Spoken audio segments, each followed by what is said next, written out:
Welcome to Bing Bong Knicks Nights, the matinee edition. You know we can't talk Knicks without Jerry and Drew. What's up, guys? How are you? What up, guys? Man. Wait, Jerry, you're muted, buddy. Jerry, yes, classic. I love a matinee being that I can't stay awake past 10 o'clock. So I'm kind of digging this matinee move. I think we should stick with it. I like it. It's good, man. I'm caffeinated. I feel good. The Knicks haven't played yet, so we're not sad about anything yet. Definitely in a good mood right now, so that's awesome. Man, look, I got to tell you, I know we don't have a lot of great stuff to talk about when it comes to our boys, but there's definitely a lot of stuff we can jump into. So I want to start off, guys, with let's talk about the weekly recap.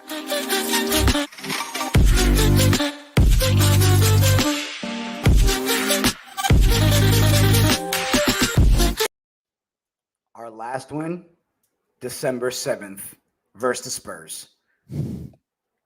Ouch. Since then, guys, we've been taking L's left and right. Pacers, 122-102, rough. Raptors, 90-87, rough. The Bucks, 112-97, horrible. And then the Warriors kept it close, but ugly play throughout, 105-96. Where the heck do we start, Jerry? Where are we going wrong, bro? So look, there's a lot of things to unpack here. First and foremost, last year, I think we all deep down might have known this, was probably an overachievement in our favor, right? It's like you play Monopoly when you get the bank error in your favor. It's like, oh, wow, it ain't so bad this game, right? I'm not going to say anyone's regressed, but obviously Randall's numbers are way down. He's averaging 19 and a half games, down 5 points a game. Obviously, teams are keying in on him a lot more. The assists are close to the same. The free throws are down as well. And the three-point percentage is down from like 41% to 34%. That hurts. RJ has he shot great the first month, certainly not even close to what we were expecting him to kind of get to at this point. And I said it to a lot of friends in all my Knicks group chats. Like last year, our defense was great, top in the league, right? Mm-hmm. But we were giving up a lot of clean threes that just weren't going in against us. And this year, we're giving up sort of the same exact shots, and every team is just making them on us, which is a little closer to reality than what last year was. Now, I don't think we're as bad as we've been the last 10 games, 2-8 over the last 10. And yeah, I have some more stuff I'm saving for later in the show, but there's no direction right now. There's no team camaraderie. It doesn't seem like the guys are having fun. And now there's a COVID issue. And obviously you hope all the players are safe, but guys, and they will be, but guys are going to miss time. So, Drew? Speaking of COVID issue, I'm COVID. I got COVID. Oh, yeah. You okay, buddy? Right. Yeah, I'm good. So in my head, I was about to do like some Stephen A. Smith, like, let's blow it up. I'm tired. I came ready for you to what trades is Drew going to want this week? It's coming. I'm ready for it. Which we need to dive into it because it's almost inevitable. So yeah, I'm of the nature of a couple things. I think one, I don't know if I have the confidence that this. Actually, let me rephrase that.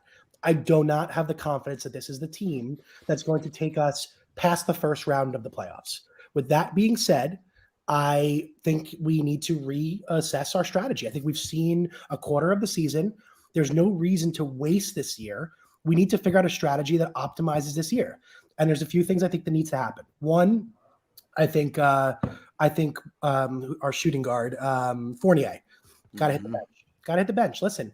Fact is, he's not delivering. He should get the Kemba treatment. I think that unfortunately that backcourt didn't work. It's not like he's a great defender with his offense isn't standout, and he's not young to the point where we can develop him for years. So to me right now, he's taking up a spot that doesn't belong to him.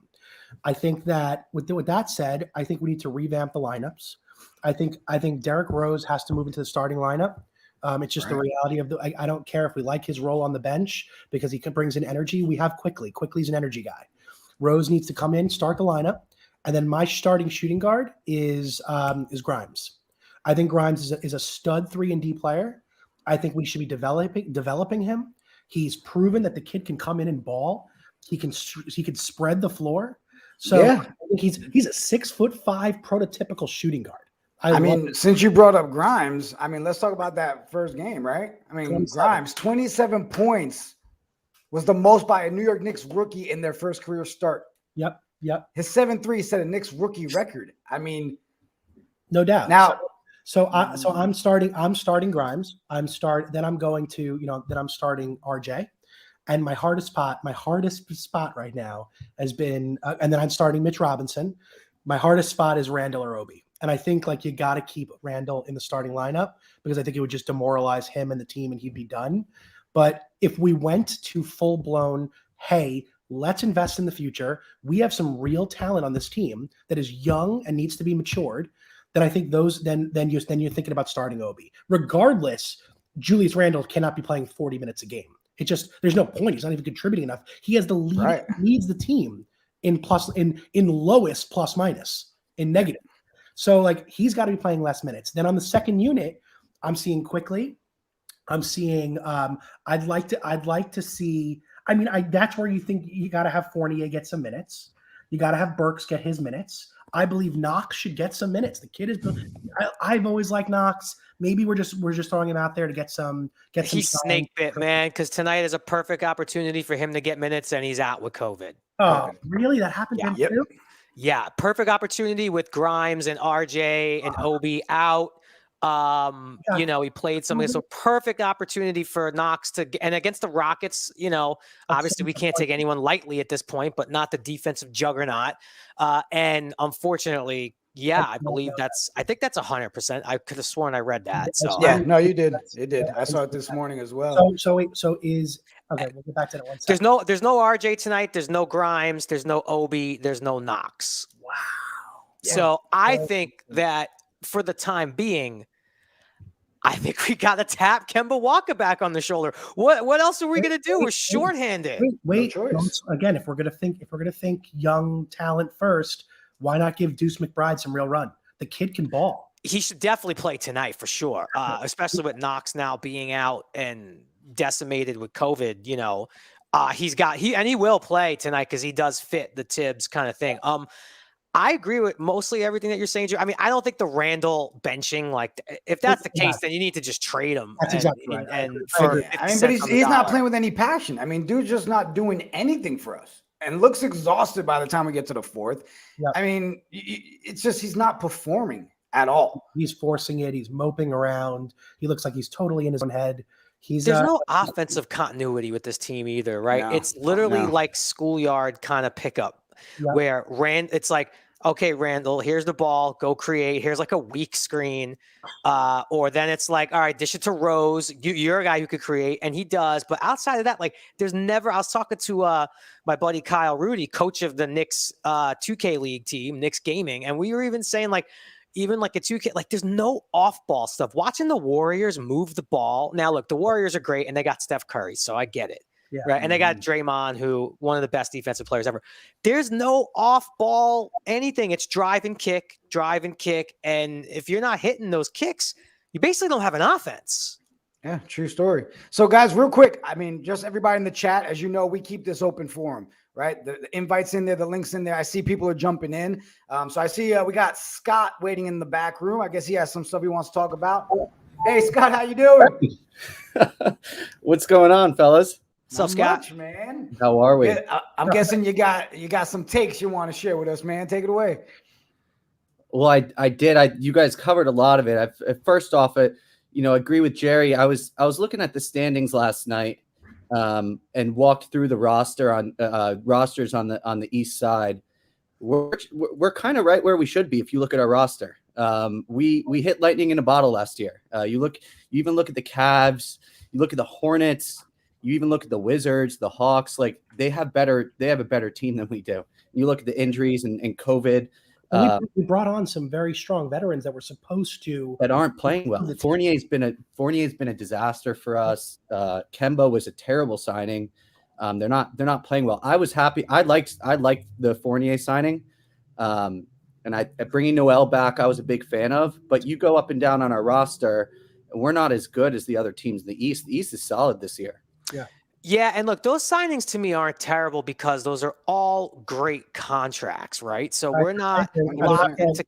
The problem is like we sign those guys because we kind of whiffed in free agency with some of the bigger, with some of the bigger names. I mean, I still don't know what the realistic Lonzo play was. Like, if we really had a chance, it seemed like that DeRozan Lonzo thing to the Bulls was like worked out. I mean, isn't there even like tampering stuff all the way across? Stuff, yeah. So, everyone says, oh, the Knicks should have got Lonzo. Like, I just think that might have been done before free agency even opened up. I still like those signings because the contracts are great in our favor. You just hope that they would have we were hoping that they would like surpass that contract a little bit like Burks did. Burks is a guy who's always surpassed his contract. Like I said in our last show, Alec Burks' agent needs to be calling saying like, find the bonus for this guy somewhere because he's doing everything and he's not on the top 3 highest paid guys on the team. But just guys, we're underperforming. We're still at the same point though, realistically, where we were last year at this time. Were we not? But the team was playing at a different level. So like the team last year was playing hard. You had hope in it. Yep. Every single game was an absolute utter battle. Whereas you see lapses and you definitely do not see the same level of defense, which is like a total failure for Tibbs. Yeah. So like to me, when I see the young kids get after it, I get really excited. Because that's what I want to see from this team. I want them to see fight. I want them to earn their freaking minutes. But it's also, like what Jerry was just saying before. He was like, listen, I don't want to like we struck out on free agency. That's why we got the free agents we did. That's the reality of it. I'm not in the business of relying on free agency any longer. For 20 years, we've struck out. Fuck that. Here comes Drew Trade Machine Austin, folks. Here he comes. Drew, hold on to it because we're gonna get into trades. I promise you. I can't wait. I'm gonna shock you, Drew. I'm gonna shock you later in that segment. I'm gonna shock you. Let's go. Drew, I'm with you though that we need to get more time for the young guys. We got to figure out with RJ, we have to get him more shots. He was started to shoot more of late before he's been out. But like you look at like Ja Morant. I'm not comparing RJ to Ja Morant, but he gets to put up 25 shots a game if he wants to. Like I'd like to see that for RJ. We got to figure out, if he's someone that we could build around as a top 1 or 2 guy for a championship team. Yeah. Well, I mean, a lot has to change, guys, because I mean, look at our team leaders right now. I mean, this is literally our categories, and it's not looking great. So there needs to be a lot of changes, especially on the offensive side. We're just not putting it together at all. Looks like we got somebody else in the back room too that wants to jump on. Let me pull him in here. Hey, Kyle, how you doing? What up? What's up, buddy? Man? Not much. What's the number on that jersey the Pats jersey you're rocking? I can't see it. That's D. Harris, the beast himself. Very interesting name in the fantasy world this week. Is he going to play? How much is he going to play? All right. What's up, Kyle? So, look, I'm still getting big into basketball. I got players I followed way before I followed teams. Some of the guys on the Knicks I've loved, and like you guys have mentioned, they've been really disappointing. Kemba Walker, Julius Randle, Derrick Rose. These are guys that I've followed because, they had real good seasons. And your best shooter, it looks like I'm looking at field goal percentages, is Mitchell Robinson. You guys don't have anybody that's shooting over 20 a game. Mm-hmm. I think Drew mentioned it. A lot of the young guys, you guys really, I think, struck gold on. And I think, especially with RJ and Mitch, I think, you get them to play more and you figure out whatever the hell's going on with the vets. I think you guys will be in a set spot. But I think the biggest thing is you're playing the Rockets tonight, and you guys have to win this one because they're not looking great. So this is very much a game where you can. We're missing our energy guys, though. We are missing. Exactly. Yeah. Let me get my legal pad out. Yeah, to go into tonight and have the young guys that would have had a chance getting on COVID. Then we're missing a lot of our muscle. It's a toss-up if we're gonna have a chance tonight. I think I was at the game on Tuesday. It was brutal. Like from both sides, actually. The Warriors played terrible. The fact that we didn't even give them a run for their money in the fourth there sucked. But there was no energy whatsoever, like none of it. And I think I forget who said it, but I think maybe Drew brought up a great point that Randall's just like, even if you look at his just how he carries himself on the court, he looks like a different guy this year than he did last year. Yeah, I mean, his numbers are not stellar. I mean, No. guy that we need to rely on. And then especially with everybody going through the COVID stuff, you need someone like him to step up, and it's not there at all. But I can't fault Randall 1,000%. I mean, obviously, like his run last year, I mean, all NBA second team. There's no one that saw that coming. But he put the work in, and yeah, maybe he's not consistently all NBA second team. Who knows? But I don't think he's the version we saw against the Hawks either, right? It's probably somewhere in between. It's close. Well, It's pretty close to the Hawks. He looks that confused on offense. I don't think that he's getting any help from anyone outside of Burks. Like Rose has even had a down season, like compared to what he was. Rose made every one of those weird flip floaters last year, and he's just not making them this year. I did this. Bullock. You know what? I said that as a underrated. joke the other day, but do we really miss Bullock? Come on. Maybe on like a. I like him. I liked him. I think you know what? He was great on defense. Theo Pinson. And here's why. Theo Pinson was the ultimate bench guy. Go back and look at some highlights of the Knicks games when they're on their runs. Go look at the antics Theo Pinson's doing on that bench, bringing joy to the entire team. Right now, it's not there. And I don't know if it's because of COVID. Obviously, it's because of losing. There's no joy on that court right now. I do think that's fixable.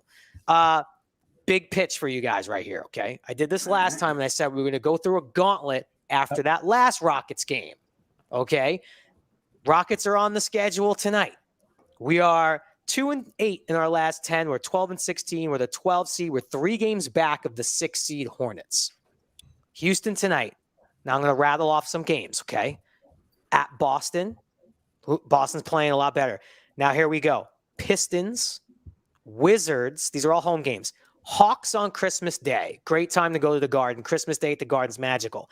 Then we go on the road. Wolves, Pistons, Thunder, Raptors, Pacers. Those last 2, we owe both those teams. The Raptors beat us twice this year. Pacers beat us 2 out of 3. So there is a window. There is a stretch where that 2-8 over the last 10 could easily be an 8-2. This is a very important stretch for the Knicks coming up, and it starts tonight against the Rockets. Okay, what are we trying to get out of this stretch? Like, this is what what I'm struggling with right now is like, part of me, I saw that stat that you put up, 10-8.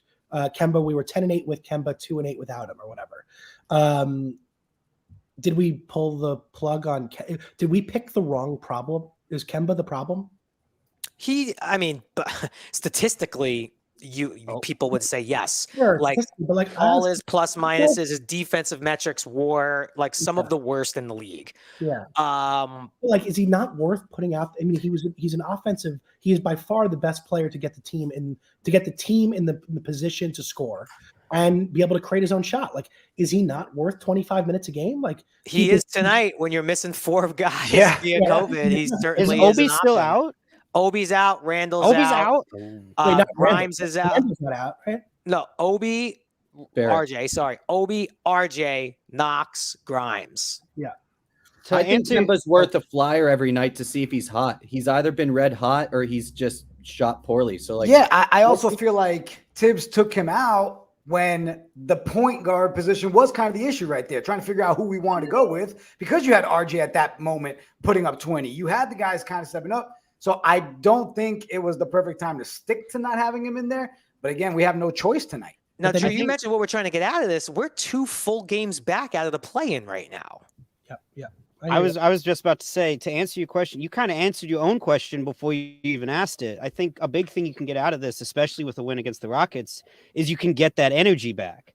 You come away tonight with a W, missing a lot of guys, that's going to reinvigorate the whole team. Then you're rolling in against a pretty solid Celtics team, with a little more energy behind it and a little more passion, especially if you get Obi back, you get Randall back, RJ. Like, I think you guys are going to be, even if you guys are going to definitely keep it close against the Celtics, maybe even pull it a win, especially depending on how well you play tonight.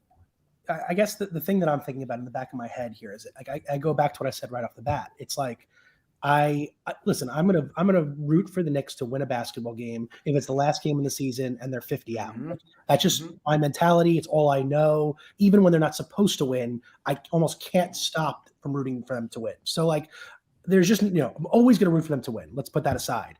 When I look at this team, I do not think they're built for a run. We don't want it. Are we saying a first round knockout? Are we saying first round playoffs is a huge victory for us this year?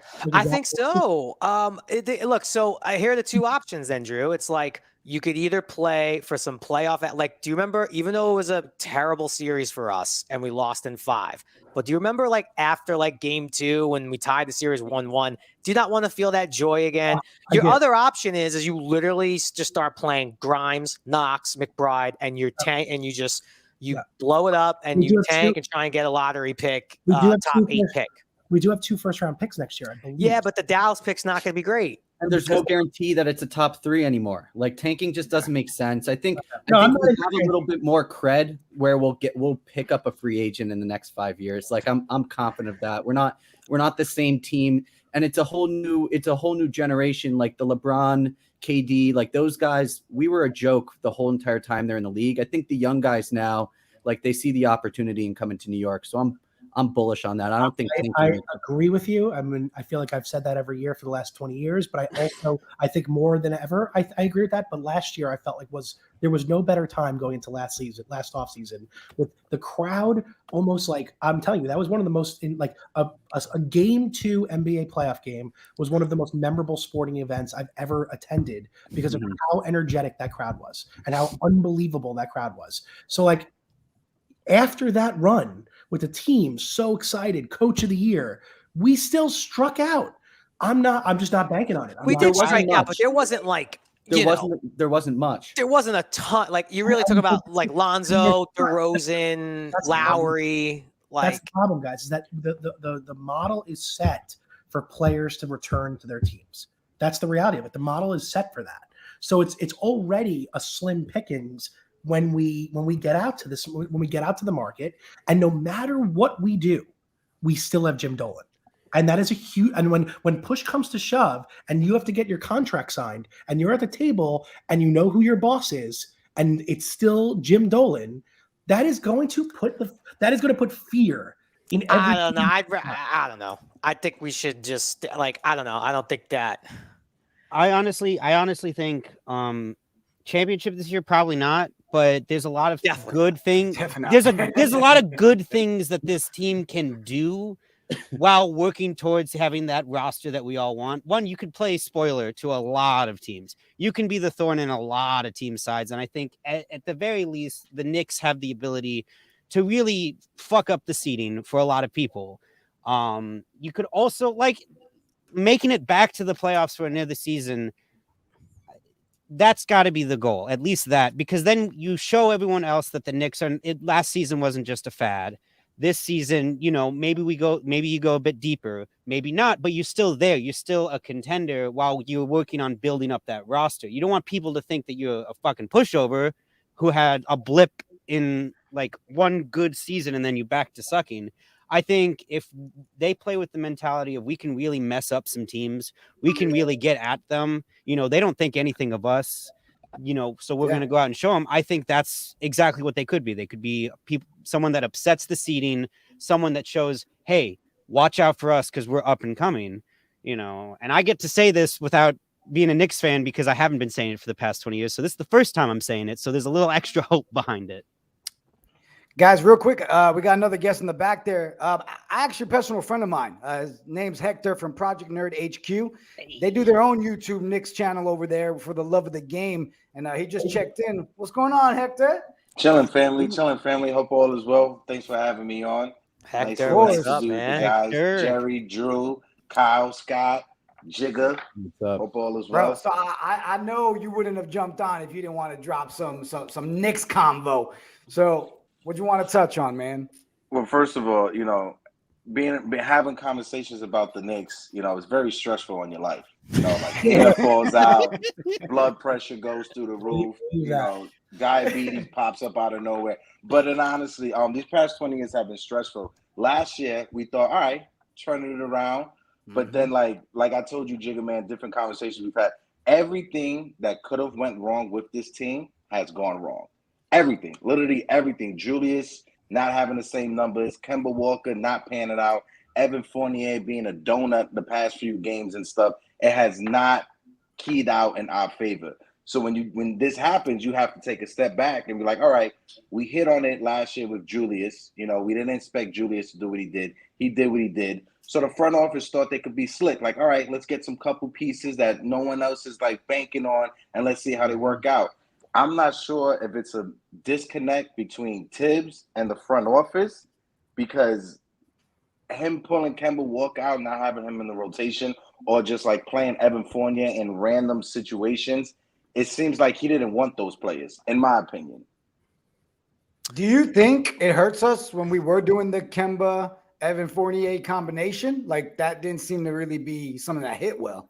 To me, it's one or the other. It's either you're going to have Fournier or Kemba. And being the fact that Kemba makes less money out of the two of them, he's going to one that's going to take the hit. He's going to be the scapegoat. You know, But let's just say this again. If you do look at it, we were 10-8, and now we're 2-8. So like, was it the right decision? Did we make the right? I'm not yet confident that removing. Listen, I know the numbers where they were.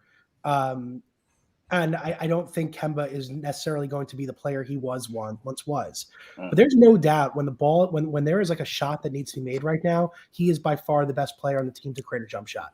He is a crossover that's absolutely utterly dirty. The ball's on a string. He still has the handle. He's got a beautiful stroke. Like, he can put the ball in the bucket, and also has a good, solid pass first point guard. He can play. He can distribute too. So like, I like his offensive game. His defensive game, I thought, would be protected by the rest of the Thibodeau defense, and it didn't get protected well enough. And maybe that's because Mitch is still has no stamina and is not where he needs to be yet, and he admits that. Randall's never been an absolute stud on defense. He's just been, an average defender, which is better than him being a below average defender. But that's fine under a Thibodeau defense. But like, and RJ is RJ. RJ is a star defender. But, I just think that I'm not clear. I'm trying to understand the mentality, like the what is the philosophy of this team? Who are we, and what's our strategy? Are we developing talent? Are we leaning on the veterans like Tibbs usually does? Then like, was Kemba the right decision? Are we going to make like some real, like, are we trying to build up trade value? What is our philosophy and strategy? Because like, but that's the thing, Drew. The questions you're asking, I think they're trying to figure those answers out too, because they don't even. It seems like no one's on the same page. Last year, we knew what we were doing. We were going to be the best defensive team in the league, and we were going to fight it like hell. We knew we weren't the best, but we were going to be a playoff team, and we were. And that was like what we were. And I think the identity right now, to me, is utterly confusing. I have no idea. I know it was like a joke around statement earlier when you guys were talking, but Bullock was our best man-on-man defender last year. Bullock did guard the best offensive player on the opposing team. I know it's a joke saying we miss Bullock, but Bullock was able to hide Julius Randle's incompetency on the defensive side, because Julius is not a great defender. So having defenders around him that are good, like a Bullock, like, I don't want to say Alfred Payton, but Elf on the Shelf, having those type of good defenders around them, you didn't get to see what you're seeing now from Julius. How many times are you guys watching the game and he doesn't switch on his man and it's a wide open three? I got to run, guys. Thanks for having me on. This is my new favorite show. Scott, take care, brother. It's gonna be all right, Scott. It's gonna be all right. It's gonna be all right. Look, I think Randall was a very much improved defensive player last year. I think he was above average last year, but again, there was a little bit of a mythical thing with the defense last year. I'm telling you, I've looked at the advanced numbers, like the same threes that we're giving up now were there last year, meaning open, clean looks that were not going in last year against us, and they now are. And that, I don't want to say it's luck, but that's just that's just the way it goes. I do miss Bullock, because the thing I truly believe that this team is missing, that we do not have, and Bullock, at least in spurts, can do, is we do not have a legit 3 and D lockdown guy. We do. Burks was that guy. We just haven't played him. Grimes. Drew, yes, but a lot to prove there. Like, Fair. I mean, I could throw out some names of guys who've had incredible first, second, third games. Like, do I think he's like a legit starting NBA 3 and D guy? I can't say that yet. He's played one game. I'd like to see it. I want to see it for sure. But Bullock, at like so many times last year, would have 4 threes in the first quarter. To Hector's point, was locking up whoever the other team's best off ball and sometimes primary ball handler was. There's a name out there that I think is available. He's been available for a while. I don't know exactly what the price tag is, but it's something we could afford, because all the other names I'm sure Drew's going to bring up are going to be unaffordable names. Can we All guess? right, so guys, I had a way that I want to structure. I'm not some even of the trying to start the segments. convo No, yet. no. But here's the thing. We're all itching to get into that. I mean, we're 33 all right? minutes in. We haven't talked about trades yet. Yeah, We've waited long enough. Hey, Hector, Stathead, hang out in the back room, man. Don't leave. Bring you guys back on in a second, all right? All right. All right. So obviously we need to jump in to it. So last time we played a little game, right? Hot or not? Let's jump into this.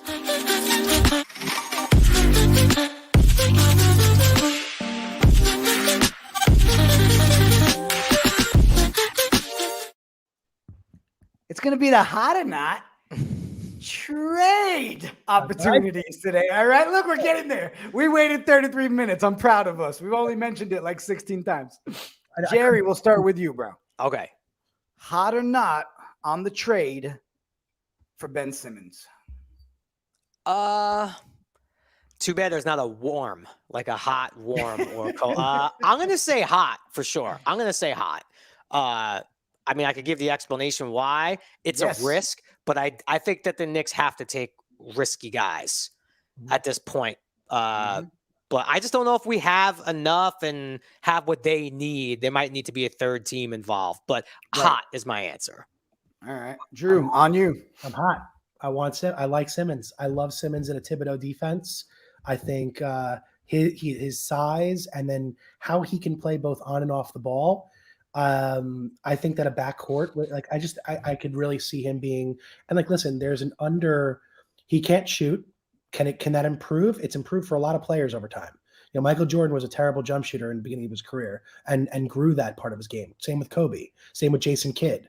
So like there's a lot of players that could not shoot early in their career and develop that over time, which means that this is the time to buy low on a guy like Ben Simmons. His defense is top tier, like D1, like defense, like all NBA team 1. That height is incredible to play defense at the back on the 3 ball. I'm a big believer that in this modern day, you almost have to rethink your team in terms of I'd be going for a lot more long players, because if you're going to disrupt all the 3-point shooting, you got to get hands in their faces because they could shoot from wherever now. So I'm a big believer in going after height across the board, point guard to center. So personally, I really like Ben Simmons. I don't know exactly what it would take. I mean, listen, I'll tell you one thing. Philly's not in a very like strong position. They have no leverage. Right. There's no leverage. Like he's either going to walk whenever he walks, or they're going to trade him and get something for him. So I'm for Simmons. All right. So I'm gonna ask this guy in the back room as well to come and answer if he's hot or not on a Ben Simmons trade. Jack Settleman, what's up, buddy? Yes. People. Jack, we're not going to let you have a moment to breathe and not jump right in. Hot or not on a Ben Simmons trade, bro? I am all for a Ben Simmons trade. You bring I don't want to use superstar, but he's a really good player. And I just want to see it. I don't know what happened. This is a Tom Thibodeau team that plays no defense. It might be the first time it has ever happened. And you get the chance to take the NBA's best, most versatile defender, put him in a Thib system. I would like to see what it looks like. And to be quite honest, given the current state of this Knicks team, what do we give up that's valuable? Like, I feel comfortable giving up a lot of things for Ben Simmons or another star. So at this point, it's kind of like we might have made a couple of mistakes in free agency. Let's see if we can amend those, given, like Drew was saying, Philly doesn't have much leverage. You hear Daryl Morey, top 25 player, top 25 player. No, Ben Simmons is not playing right now. You don't have that leverage. So I'm hot on Ben. All right. So sticking with Ben for a second, Jerry, I'm going to go to you. What do you think it takes to make a trade like that happen? So here's what I think is the Realistically, you're giving up a lot. problem.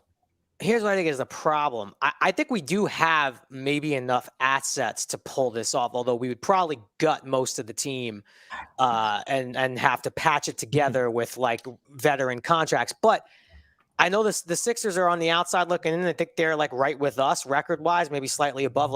But they're still with a guy like Embiid and his health and all that in a win now. So like, does an RJ, Obi, 3 first-round picks get it done? Maybe, but I don't know if Philly even is wrapping their head. Like Philly's not in a rebuild necessarily, you know. So Three-way trade. Maybe there's a third. Yeah, there's Yeah. got to possibly be a third team in there where you can get someone in the backcourt. Honestly, the perfect player right now for the Sixers, in my opinion, would be Kyrie. We don't have to get into the hot button issues of all that. I'm just saying, fit wise, with Embiid, like they need a backcourt creator who could score and dish. And I don't know. We don't have. That's what we need. As a matter of fact, we do have that though. We do have score and dish. Who? Kemba. So I'm dude, it's not it. It's not it. I didn't realize Rose I is was more getting into a likely. Kemba. Rose is more likely than Kemba to fit what Philly needs. Kemba's never leaving Rose. But here's my take. You just said it. They're in a win now position. Okay. Sort of. Yeah, I mean, they they can are. still. They're a top 4 team. They're in a win now position. You put 2 veteran scorers that are solid ball players, Kemba and Fournier, around, spread the court around Embiid. You throw Knox, you throw 2 first-round picks.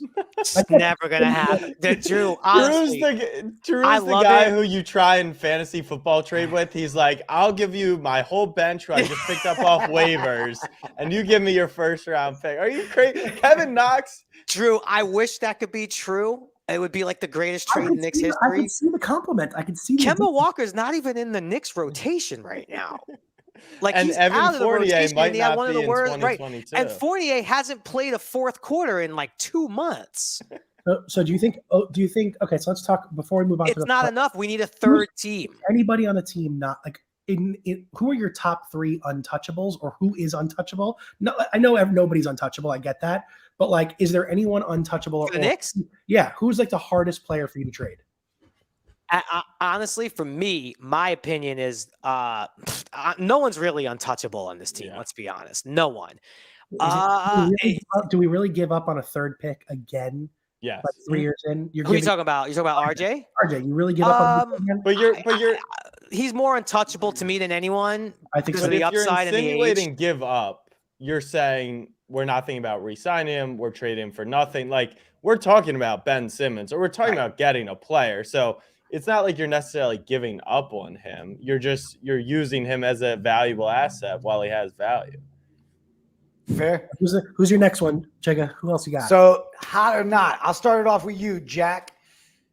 Hot or not on a trade for Bradley Beal? Pretty hot on that. Like Jerry was just saying, like, there's no one untouchable on the team. The Knicks are dying for a star.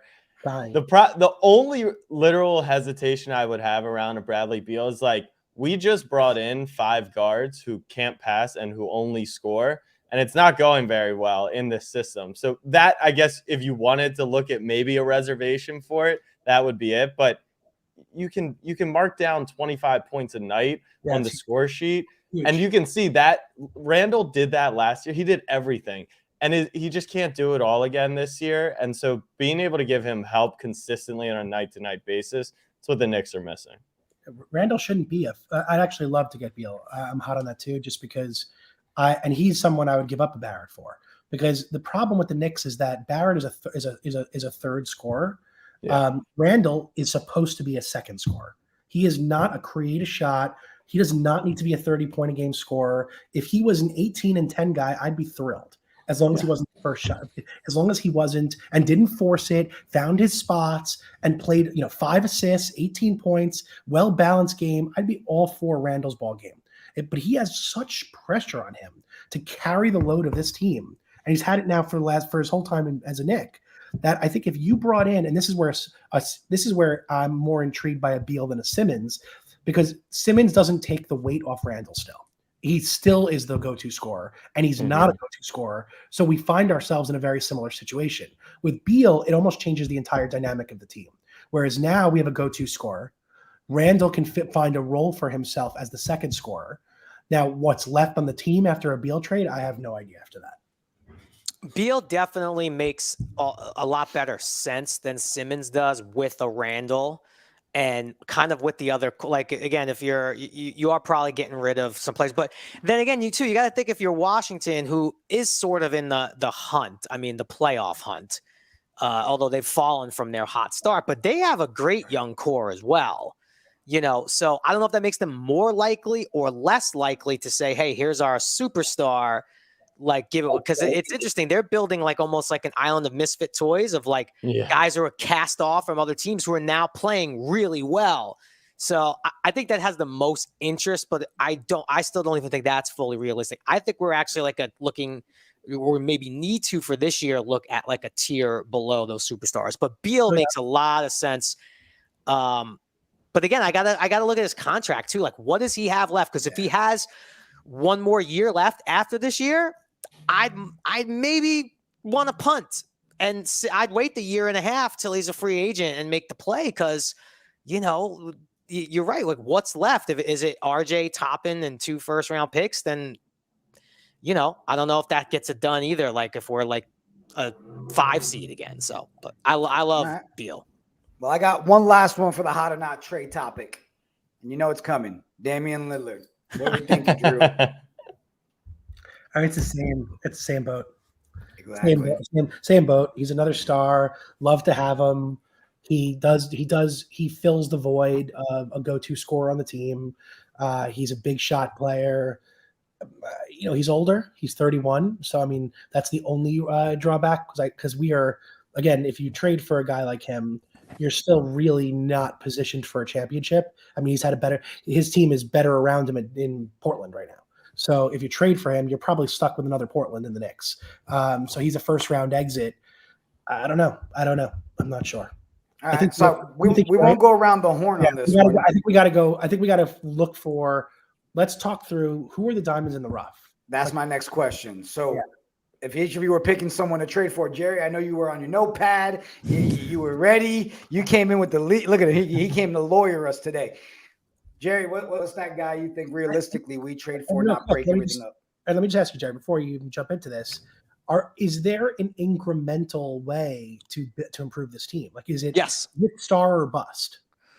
I think my opinion is I do think there's an incremental way.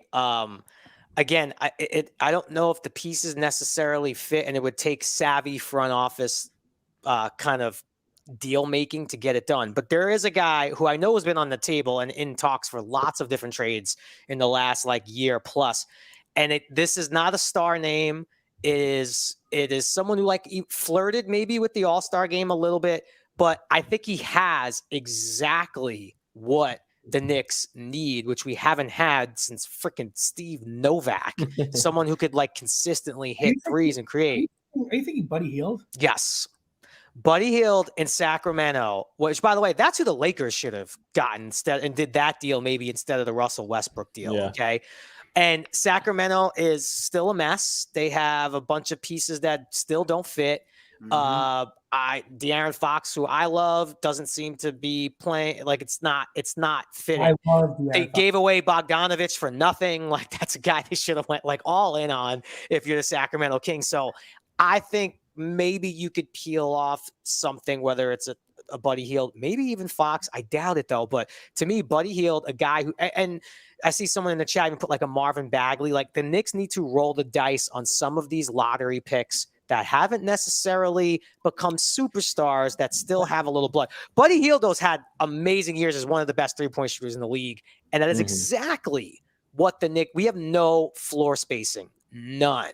Our 3-point shooting, with the exception of Quickly getting hot and Burks getting hot, is terrible. Jerry, terrible. Let me ask you this though: okay, Buddy Hield, I get it. So here's the Indiana Pacers are blowing up. They've come up and said, "Hey, we're blowing up." It's my second team that I do love. Like there's some players there. I have a trade that I love. I think Malcolm Brogdon is a better version, in my opinion, a better version of Hield. I like Brogdon. I think he's a real ball player and well balanced. Plays point, plays two. Now the dream trade for me, the dream trade is, and I don't even know if it's a dream trade, but I really like this guy a lot. I like their big power forward, Sabonis. I think Sabonis is a fascinating ball player. Just the way he like passes and scores and rebounds, and he's just an interesting ball player.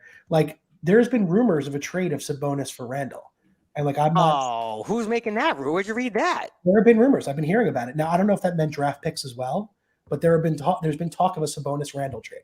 I don't know who loses that trade, Jerry. Well, it's weird because they were competing for the All-Star spot last year, right? Remember when before Randall, because Randall also had an amazing second half of the year too. So he solidified that he had a better year than Sabonis last year, although Sabonis had a monster year. Because like I remember there was like a duel in January between the two of them, and I think Randall got the better of them. I was loading up on the Top Shot moments because I thought Sabonis was going it's different. So it's a really interesting trade, but to me, that's kind of lateral for both teams. I think maybe the Knicks might win that one or have to attach maybe a little more because Sabonis seems to be a more consistent player at what he does.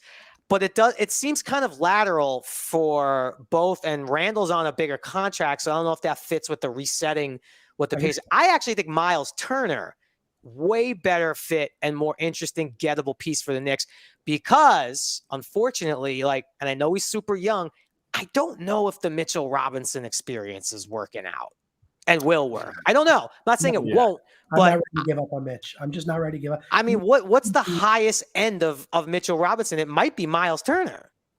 Yeah, I mean, like you're probably looking at a Who hits threes, by the way. Miles Turner actually hits threes. I always thought that that Mitch Robinson is on a career trajectory to become like a DeAndre Jordan. But DeAndre Jordan is nothing in this league today. That player. No. I'm saying in today's style, today's NBA, Turner is the better version of what DeAndre was. He can defend and shoot the three. Yeah, he's shooting 37, almost 38% from three, 51% from the field, and I think is leading the league in blocks and is arguably the best rim protector, the exception of like Rudy Gobert, obviously, one of the best rim protectors in the league, and always kills the Knicks, by the way. He kills the Knicks every time we play them. So I'm also, but like, again, going 3 blocks a game this year and 3.4 last year. No, I like Turner. I think it would just take the trade to do a trade like that. You're giving up on Mitch. That's like a given fact. He would have to be included in that trade. Yes. Does that change the game for the Knicks? I don't know. I mean, it's definitely a help. He's still he'd be on the floor. Maybe that's another thing with Mitch. He's there for 4 games. Then he's out. Then we have to watch Noel, who was born without hands, which is pretty amazing to play in the NBA. I mean, do we know how old Miles Turner is? Trivia question. How old's Miles Turner? 28. Give it to us, chat. He's 26. 25. Yeah. 25. I was in college with him at Texas. Yeah, he's 2 years older. He's coming to my frat parties. I mean, come on. He's only 2 years older than Mitch. Like, that guy might have another 10 years and could potentially evolve into like a little more of a stretch 5, which is sort of the way it's going, but still needing to be able to set picks and play D. I love Turner. I'm not saying I want to like give up on Mitch. I think Mitch still has a ton of potential, but the injuries are just I feel bad. I don't blame him for that. My concern here, though, is I still think we have like if we're playing front office for a second, like we're in fan control football, we might have to make decisions like these kind of things in the future. Right? I can't wait. But the reality is, like, I'm trying to when we're talking about this, I'm trying to think like, does that move the needle for this team? Like, does it change? It does. 100% does. Maybe, but like, I still think that if we don't, in my opinion, if we do not figure out who's going to be a legitimate first option scorer, and Randall is still forced to be the first option scorer, it is the number one problem this team has to solve for. That's my number. But it might not be the most immediate. That's it might not be the most immediate, but I don't think you get over the hump without it. Like, I'll take here's another name that I think could be interesting. I don't know if he's the guy, but like, I think he would take serious pressure off Randall. A guy like Brandon Ingram. He's in a terrible spot. New Orleans is not going anywhere. they're going to probably lose Zion anyway. They might as well start blowing up, preparing for post-Zion career, and just start loading up on picks again. Like, they got to do something. I mean, they already have like 75 Yeah. picks. I don't know how many more picks I they don't- I want. don't- They I have don't every Laker pick for the next like 10 years. Yeah. So, but the reality is, like, Ingram is again one of those types of players, like a Zach LaVine and an Ingram, that you give the ball to, you get the hell out of the way, and the guy could score a bucket. And Don't we- think he could play with Randall though. No, I think So I don't know how They interesting. actually play together. They did play together. It Yeah. didn't, it didn't work. So we got Project Nerd back there again. I want to get his take. So Hector, is there a name out there you're trading for? I love the Miles Turner conversation. I love that. He will bring a different dynamic to this team. But there's 4 players that are very low key under the radar that a lot of people don't talk about. Thaddeus Young out of San Antonio, right? Jeremy Grant out of Detroit. Thaddeus Young, though, he's a vet, athletic, but like he's As not a backup, bro. He's not a That's natural, or he's a come off the bench energy defender. Yeah. Jeremy So Grant's an Thaddeus interesting Young, player. Robert Covington, Jeremy Grant, and the offensive threat that Nick fans want for the longest, Terrence Ross out of Orlando. Love Terrence I Ross, like my that. guy. I'd be okay I with that. love T. Ross. Love him. So those to me, those are 4 players that know what their role is on the team and know what they have to come to work to do, especially Jeremy Grant. I want to talk about that for a second. Let's give Knicks fans a layout of the current roster. You don't have a point guard. So our point guards are scoring 2s that are now handling the ball. Yeah. We haven't had a point guard who can shoot, but also who can create. We thought Kemba might be it, but he clearly just didn't turn out to be. So still looking for a point guard.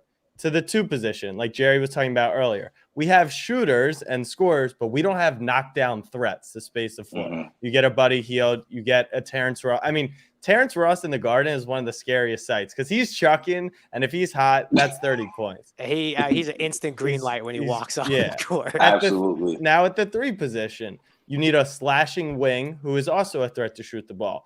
RJ Barrett is the closest thing to actually matching that as we have. But he's clearly not a knockdown shooter. Last year was a blip. That doesn't mean he's a bad shooter, but he's not 40% from 3 career, in my opinion. And he's not great at finishing at the rim. So he's like the mold of what we want, but he's just not there. At the 4, I actually think Randall fits like your typical 4. And then the 5, I don't hate Mitch or Noel as your typical 5 either. In today's NBA, you want him more like Turner where they can space the floor or catch lobs. And that's kind of what Noel can't do. Mitch can't stay healthy. So we don't have that either. So we're kind of missing 4 out of the 5 roles. And to your point, Hector, it's like, if we just piece together a Covington who knew he was a 3-and-D guy, Thaddeus Young, who's a bench wing who can attack, like that's what the Knicks need. And we don't have any of that. We have 6 guards right now who just dribble and shoot. Jack, what I heard you just say, though, when I was listening to it was, to me, what stood out from what you said was the backcourt hole. Like, honestly, like when you got to the front line, you know, RJ was close enough. Randall's close enough. We like the Mitch and Noel. It comes down to the backcourt as being what we're missing here in terms of really, and we tried. We swung and missed.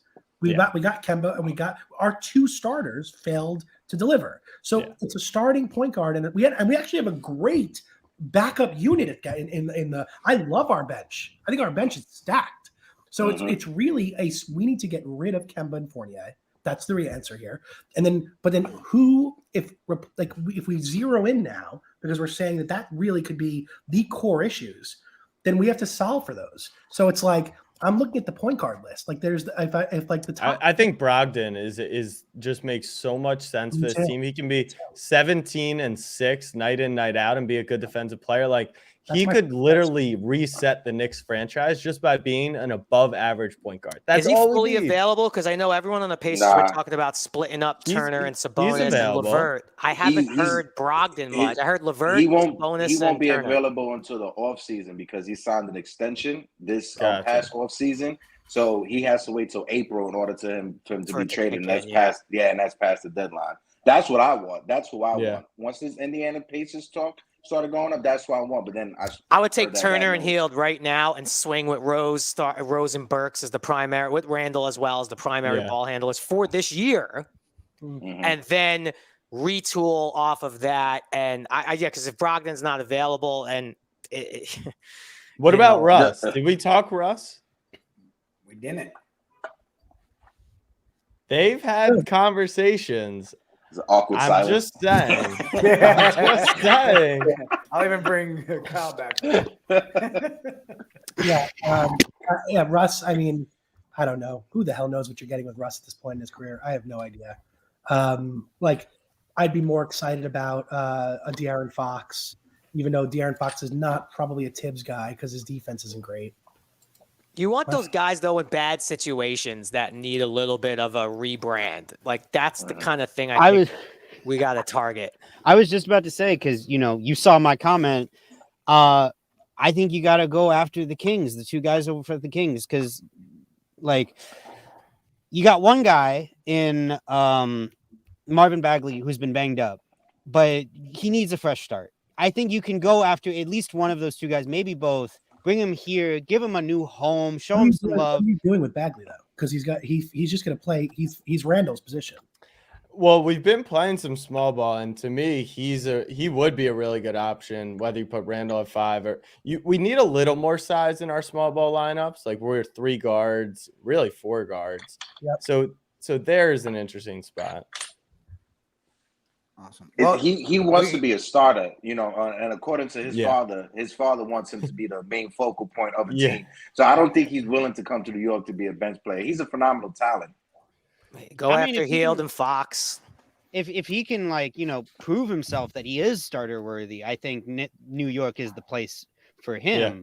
But it's like Jerry's been saying. We got to take that. You got to take those risks. You got to really be more aggressive and take a shot on some guys that are considered more risky. If the Kings would take a first-round pick and Knox for Hield right tomorrow, are you doing it? Yep.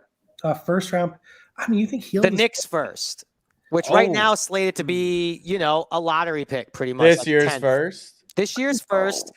And say Kevin Knox for Hield, and what I don't even know if it all lines up. Isn't it bad that we're paying more attention to the value of the first pick and not Knox? Everybody, Knox is a throw-in. Throw in some other contract filler stuff too, because Knox doesn't make a whole lot. He makes a Knox, whole lot of money, has but a season pass for Fortnite, so that's a lot of value right there. But for something like that, are you doing it? That's tough because we already established that the Dallas pick that we got is not going to be that great. So they're really only 2.5 games ahead of where we're at right now. Yeah, but with the Dallas pick, it's lottery protected. So even if they have a horrible season and they're in the lottery, we won't get. Is it? I don't think it's lottery protected. I think it's like top 3 protected. Oh, okay. I thought it was full lottery protected. No, I think it's like top 3 protected or something like that. Oh, okay. All right, guys. So I'm going to jump in here because we've been having great conversations. Didn't even realize what time it was. And I know we had a hard stop at 3. Hey, Kyle, Hector, appreciate you guys checking in. Look forward to talking to you guys later. Mm-hmm. Guys, I like this time slot. I'm good. If we want to keep, we might have to mess with the name a little bit, but right, Knicks Nights. We'll figure something out. We'll figure it out. Thanks, Jigga. We'll put it up for a vote. Jack, man, thanks for stopping by. Jack, good to see your face, brother. Good to see you. And I look forward to us doing it again next week. I got a little video for everybody before we get out of what's coming up. And hope everybody has a great, it's weird, right? Rest of the day. Beat the Rockets. Do your job. Beat the Rockets.